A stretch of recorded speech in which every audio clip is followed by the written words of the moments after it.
सकारात्मक सोच के साथ ही बड़ी सफलता मिल सकती है। अच्छे लोगों के साथ रहने से दूर होती है नकारात्मकता। राजा अपने 3 पुत्रों में से किसी एक को राजा नियुक्त करना चाहता था। उसने तीनों लड़कों को 1-1 स्वर्ण मुद्रा दी और कहा कि इसे अपने कमरे को भर दो। जिन लोगों की सोच सकारात्मक होती है, वे लोग ही कोई बड़ी सफलता हासिल कर पाते हैं। अच्छे लोगों के साथ रहने पर ही हमारे विचारों की नकारात्मकता दूर हो सकती है। अच्छी सोच का असर कैसे होता है, ये एक लोक कथा से समझ सकते हैं। पुरानी लोक कथा के अनुसार एक राजा बूढ़ा हो गया तो वह सोचने लगा कि 3 पुत्रों में से किसे भावी राजा नियुक्त करे। तीनों राजकुमार शक्तिशाली थे, लेकिन राजा के लिए शक्ति के साथ ही बुद्धिमानी और सकारात्मक सोच होना भी जरूरी है। एक दिन राजा ने तीनों राजकुमारों को बुलाया और तीनों को 1-1 स्वर्ण मुद्रा दी। राजा ने कहा कि इस 1 स्वर्ण मुद्रा से ऐसी चीजें लेकर आओ जिससे तुम्हारा कमरा पूरा भर जाए। 2 राजकुमारों ने कहा कि 1 स्वर्ण मुद्रा में ऐसी कोई चीज नहीं आ सकती है जिससे कमरा भर सके। लेकिन राजा ने कहा कि आपको इसी मुद्रा में ये काम करना है। तीनों राजकुमारों की संगत अलग अलग थी।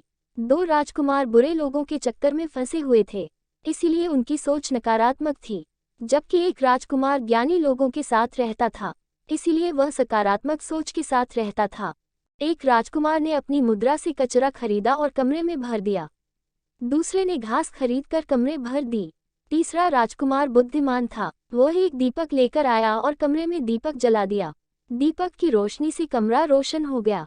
इसके बाद उसने कमरे में वाद्ययंत्र बजे तो रोशनी और संगत से कमरे का वातावरण बहुत ही पवित्र और सकारात्मक हो गया था।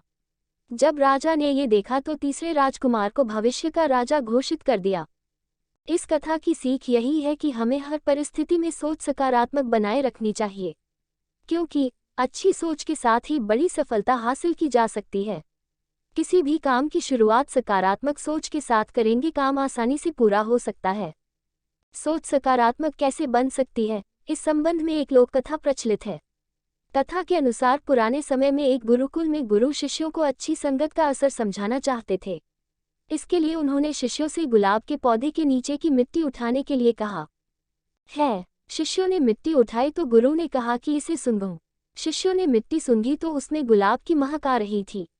गुरु ने कहा कि इस मिट्टी पर गुलाब के फूलों की पंखुड़ियां गिरती हैं तो उनकी महक मिट्टी में आ जाती है। इसी तरह जब हम सकारात्मक सोच वाले और बुद्धिमानी लोगों के साथ रहते हैं तो हमारे स्वभाव में भी उनके जैसे गुण आने लगते हैं। हम उनकी तरह सोचने लगते हैं।